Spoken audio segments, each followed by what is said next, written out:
Good morning, everybody. Good morning, good morning, good morning. Good morning, good morning. We're just getting everything set up here, giving this a good 20 seconds, 20 to 30 seconds.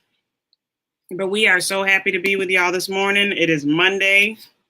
Monday. We look forward to Marital Mondays. Or I do. Do you, Boo? Absolutely. I really do. It's kind of growing on me a little bit. Kind of. That's funny.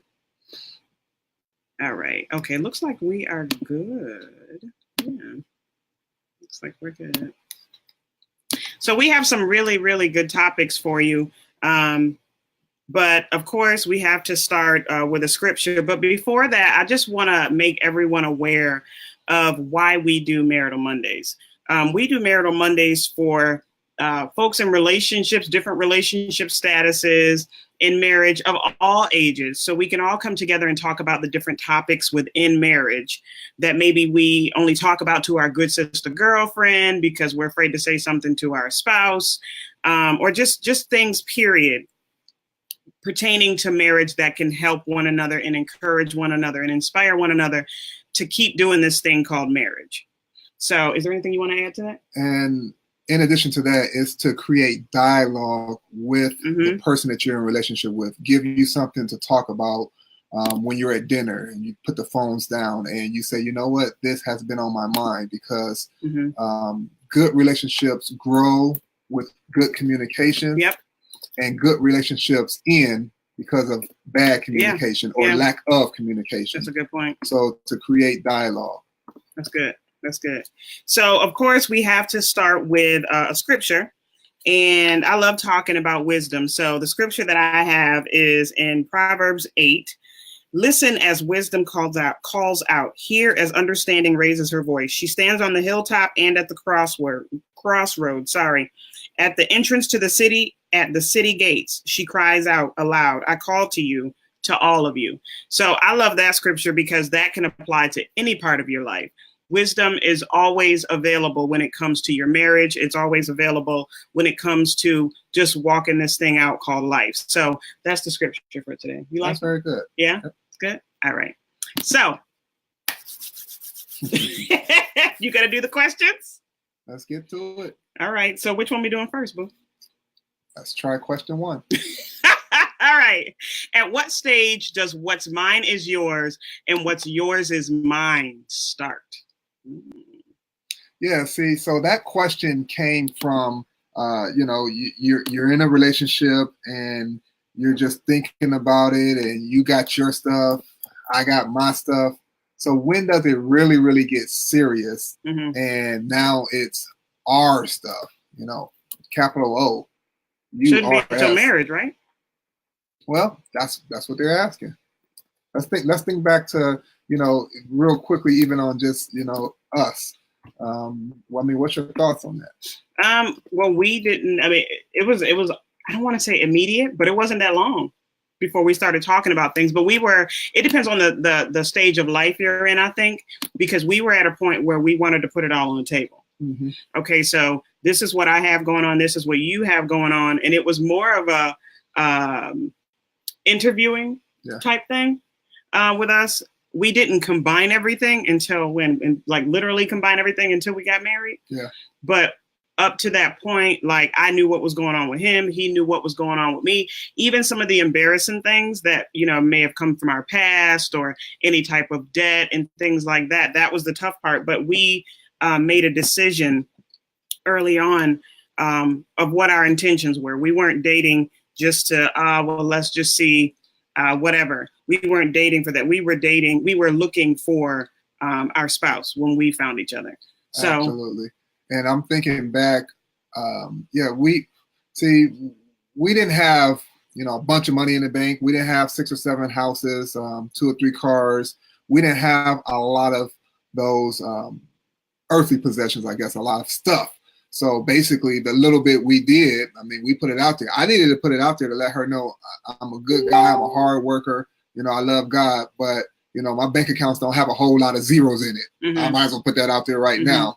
I'm still aspiring to continue to be a great provider and all those things, but you might as well know when I got a little bit of money in the account or when I got a lot of money in the account, you need to know whether I'm renting, owning, or whatever, whether that car is about to get repoed or whether I'm on time with the payments or whether it's paid off. I was okay with sharing that information. But in the question was, at what stage does what mine is yours and what yours is mine really start?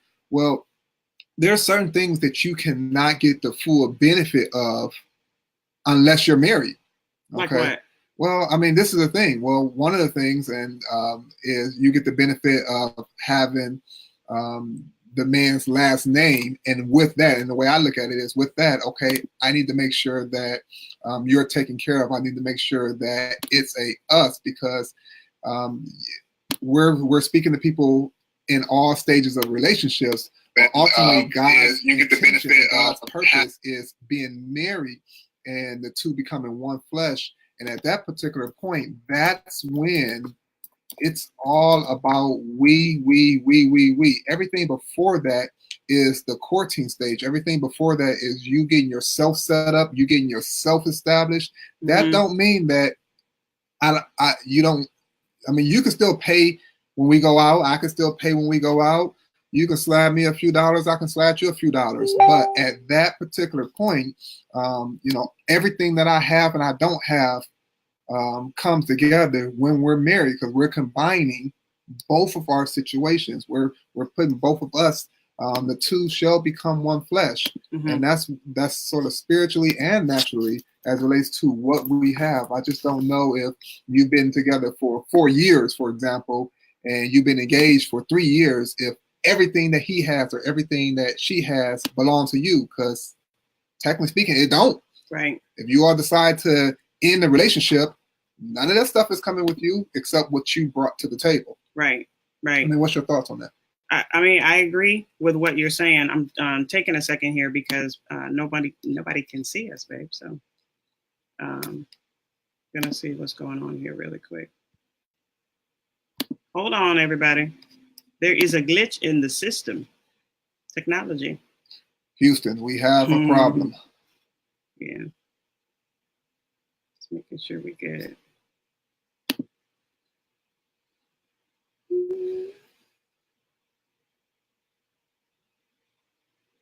I think we're... That'd be why. Okay. I think we're good. I think we're good now, babe. So all that good stuff. No.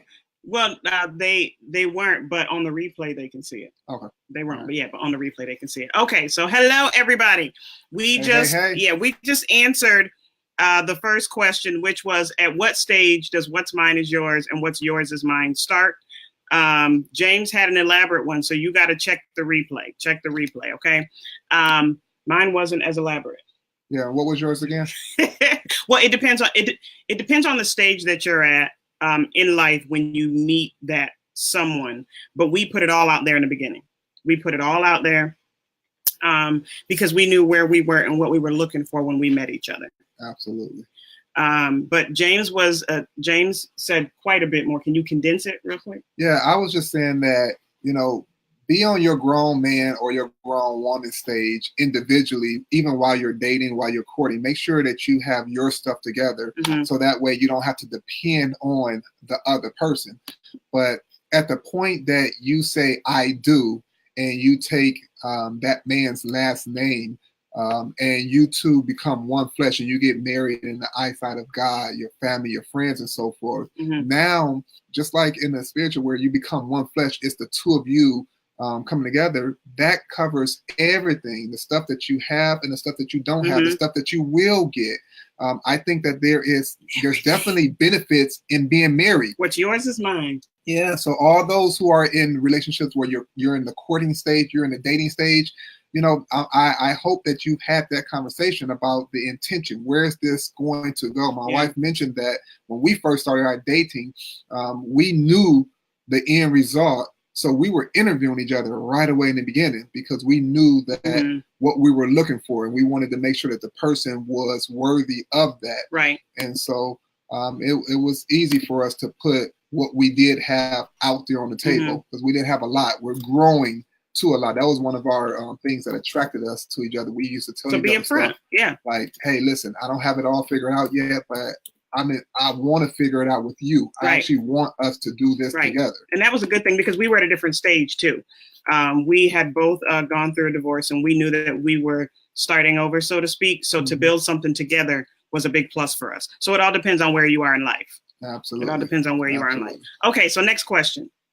Y'all don't have to watch the replay. James gave a long one on the first one. All right, this one is gonna start some trouble.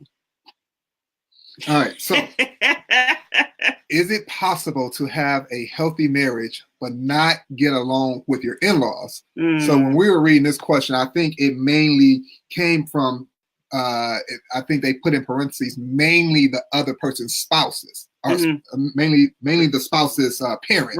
Right. Okay, so is it possible for you and I to have a healthy marriage, but I can't stand your mom or your dad? We just don't get along. Is that possible? I think it's possible. Good morning, Aunt Linda. I think it's possible, but I think it can get tough. Yeah. I think it can get tough. Now, there's some families out there that they're not in each other's business. It's, who you pick as your spouse is your business. But then there's a lot that want to be involved, especially if you're talking kids. If there's little ones involved and they want to be a part, listen, blessed are the peacemakers. Because I think it's important. Some people don't think it's important, but I think it's very important that you get along with the in-laws. Now, if they're difficult, you do what you can and you keep it moving, but you and your spouse have to be on the same page, because that can cause some tension with the spouse as well. Absolutely. And it's a good feeling if you have let's say, for example, if I'm real close and still in tune with my mom and my dad, and I like to go over there and do different things, and you're my boo, you're my girl, you're my fiance, you're my wife, I'm gonna want you to come with me. And it's tough if I know that you all don't really get along, because then I can't vibe with my family the way I would want to. It's great if all that works out. So basically attempt to, make it happen. Like if I saw that you didn't really, get along, there's going to be times behind closed doors I might be talking to my family like, what's up? What is the deal? Because who knows, they might have some stuff that they want to share, they want to vent, they want to get it off their chest. And then about your spouse? Yeah, about your spouse and so forth, that I can probably tell them, no, it's not like that, but no, it's not like that, or whatever the case may be. Or they might have some type of warnings or whatever, reservations. And then there might be some things that I might have to go ahead in front of my spouse with my parents, say, hold on, listen here, we got to work this out because of this, that, and another, because we got children, like you were saying, and listen, especially when we're married, this is my woman, I picked you, so look at here, we got to work it out, because I still want to see you, mom and dad, or whomever, grandma. So we got choices to make. We got some choices to make. Would that affect you being with? Would that have affected you being with me? If they said don't like her, nope, can't come around, just don't feel right. Yeah, well, you know what? The Bible clearly talks about he that finds a wife finds a good thing, obtains favor with the Lord. So I think I'm gonna go with that. I'm gonna go with that. If I know that you're my wife and you're the person who I'm with, and it's back to that, the two shall become one flesh. If they're not with you and don't want you around, then they basically saying they don't want me around. So I might have to take a step back for a season and hope that relationship works itself out. But no, I'm choosing you. Absolutely. Don't get that wrong. Don't get that wrong. If you said I do, that is the person that you need to choose. And behind closed doors, maybe you and your spouse can talk through some things and see what we can do to make it work out. At the end of the day, you're going to go through rough patches with your family. Your family going to still always be there, even if it's from a distance. But the person that you said I do to, that's who you owe it first to. Right. You gotta, hey y'all, we have a sick baby home today. So she's looking at us like, hey, what y'all doing? She's downstairs. But come here, Maya. Come on. Say hi to everybody. Say hi. She's not feeling too well, but she knows something's going on. So, all right. So that's my take on it. Yeah. But it is important. I do want to end with this. It is important to make sure that you do your best as the newcomer, I guess, to make peace and have peace with the family. because it's important. Family is important. It's always been important to me, but sometimes we just don't show it. Right. So thank you, Aunt Linda. All right. So next question. Is being attracted to your spouse important?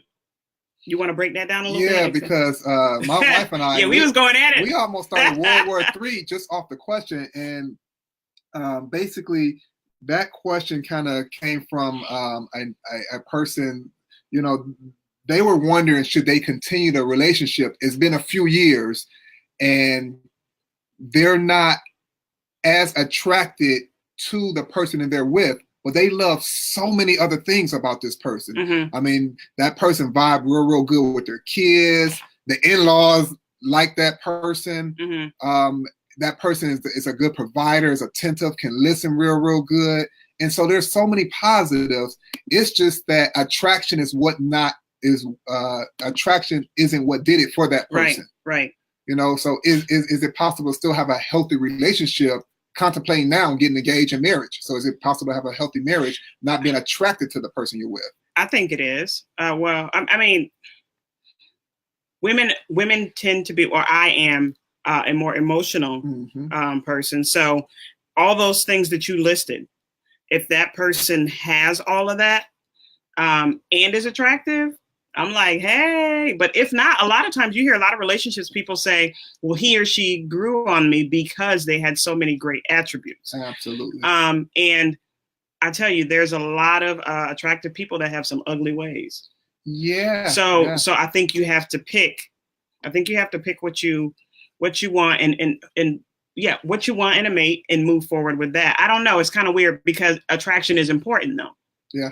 Being attracted is important. So is it something where your spouse gained weight? Is it something where there's something that they can change and fix? Then you can try voicing that. It might be a big fight.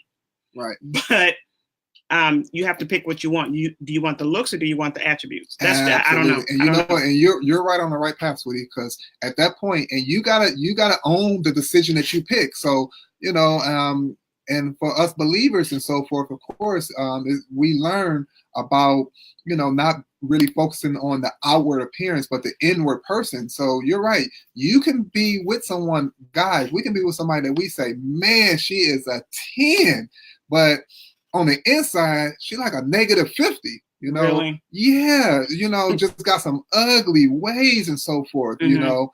And I mean, we all been in those relationships and we know people who are in those relationships. And do men tend to stay? Yeah, because she's a 10, you know, but see, we learn from our mistakes. Of course, we go after that first, but we learn from our mistakes. And there's so much that can make you more attracted to that person with how many other good ways they have, how their heart is, how loving they are, how friendly they are. You know, if they're not, you know, stuck up and selfish and inconsiderate, a lot of those other things, those things are not attractive at all. You know, are they loud and ghetto fabulous? I mean, are they just out there? You know, so I think that you can have a healthy relationship because if you got all those other things, man, you got majority of it right there because you're not gonna have 100% of everything. That might be hard for some folks, though. Yeah, it probably is. That might be hard for some folks because what? Attraction is important. Attraction is important. Attraction is important. You know, and I promise you, what do you think, Aunt Linda? If I wasn't as attracted to a person, but they got like 8 or 9 other things, man, I think I'm gonna be a little bit flexible. Well, you know, I'm gonna be a little bit flexible. And men are visual creatures, right? Yeah, and we are, and see that's tough because you know we are, you know, as well. So I think anything you put some good work into, we talked about this before, is the grass really greener on the other side. Anything you put some work into can grow, can be positive. Your grass can still be greener. So I think your relationship can grow. It can still be healthy and so forth. You know, you just gotta, you know. Do you ever tell your spouse that though? Should they ever know because some people say, well, you're not my type, but guess what? I mean, like, because the other person is always thinking, well, he or she is really not attracted to me. Yeah. I think that right there, you're waiting to get punched in your mouth if you say that. So no, I'm not gonna come to that person and tell them that I'm not attracted to them because you could still be attractive. You could still be an attractive person and maybe I might not be as attracted to you, but that don't mean you're not an attractive person. Right. Okay. So beauty is in the eye of the beholder, but look at the person's attributes. Look at the person's attributes. Aunt Linda agrees with you. All right. So next question. This is a different one. We're both very much adults, but there's almost a 20-year gap. What, like age gap? Yes. Okay. So should they be in a relationship? I'm gonna let you start with that.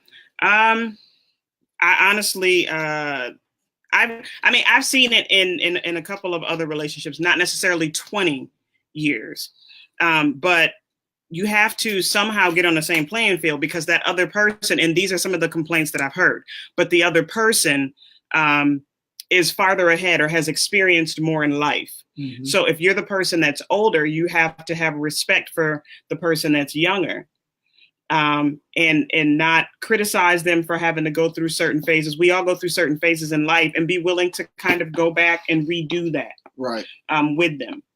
Because with the couple of situations where people came and talked to me about it, it was, but he or she almost feels like a parent. Mm-hmm. Because it's kind of like, been there, done that, got the t-shirt. What's the big deal when they need to go through different phases of life? So I would say get on the same page when it comes to where you are in life, what you want to do in life, and ask them if they're okay. We're kind of rewinding some things, right, and doing it with you and living that with you. Right. And you know what? All relationships, has a, it's kind of like how some teachers, when you first start school, they say, okay, everybody got an A+, everybody got 100%. All relationships have a good chance of, working itself out and, having a good high success rate. It depends on what you do. And, and as it relates to, the age factor, there are some things that other person, if it's 20 years, they might have come from a different era, a different generation, and so forth. I'm just gonna assume something. So let's say, for example, if you're 25 and that person is 45, maybe somebody that's 25 might still be, focused on, partying and having fun and doing a lot of stuff that they would say 20-year-olds would do. That might just bug the mess out of this person who is now thinking about, man, I should be getting ready to retire in the next 10, 15 years. And they might be in a different mindset. So you got to have some different conversations.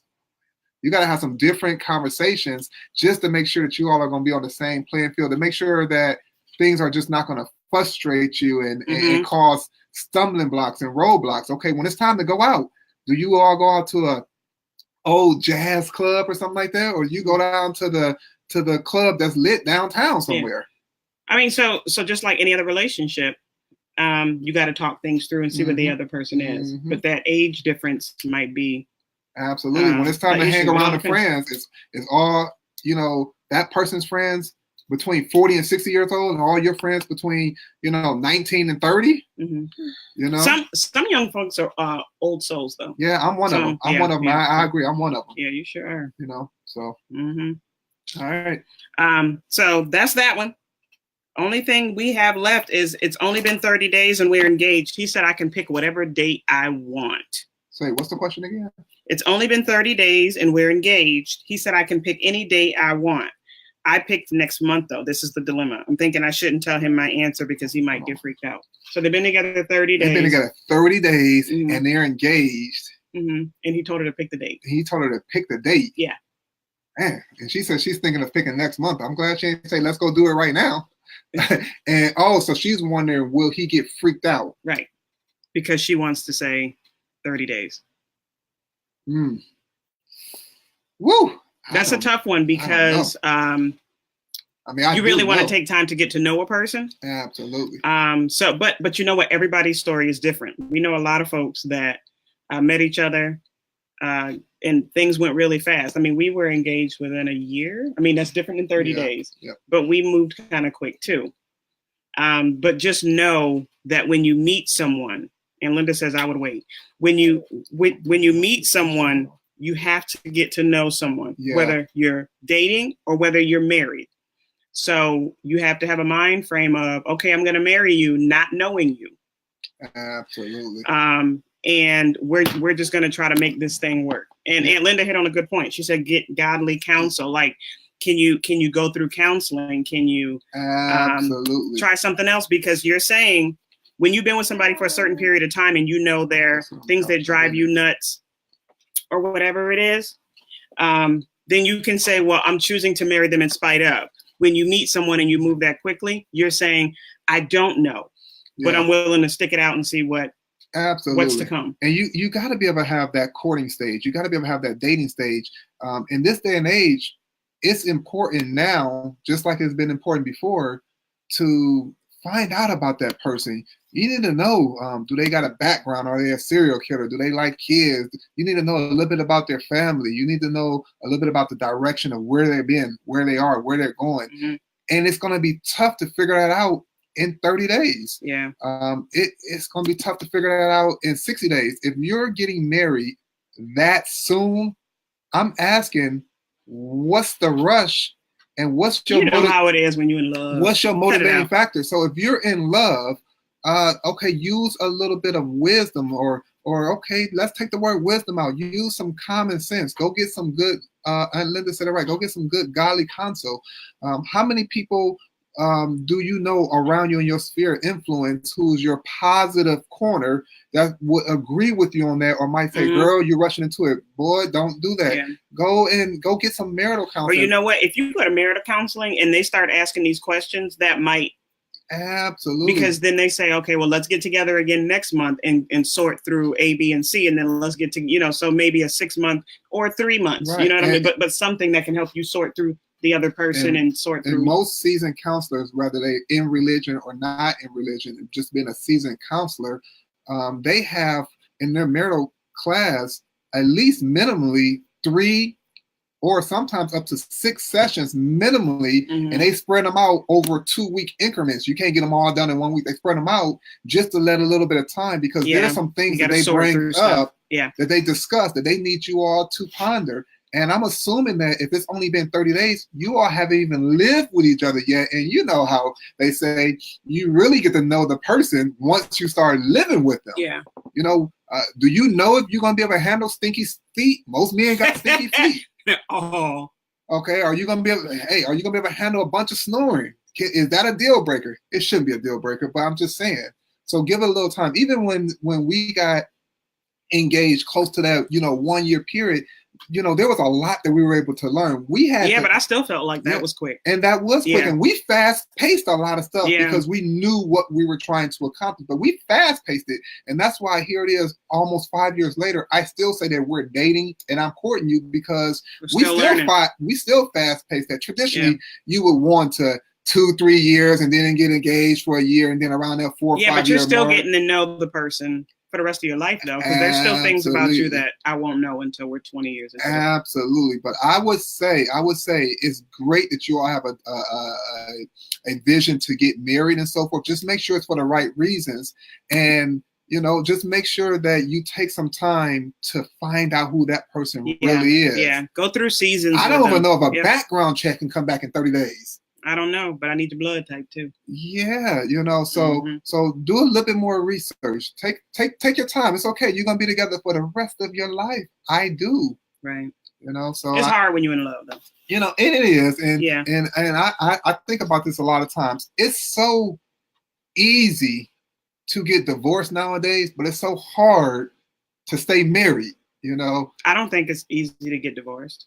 Well, and what I mean, we make it seem like what I mean by that is there is a easy recipe where you can just go down, you can fill out the paperwork, but that's not an easy process. You can fill out the paperwork. You can get a court date in 30 to 45 days, and if there's such thing called a resolution, a dissolution, you can be divorced 60 days after you file the paperwork. Yeah, you can, but those issues stick with you for a while. Absolutely. But what I'm saying is, you don't want to get married that soon and then be like, oh man. You mean to tell me you owe the IRS or whomever $86,000? I wish I would have known that. Right. I wish I would have known that. It's true.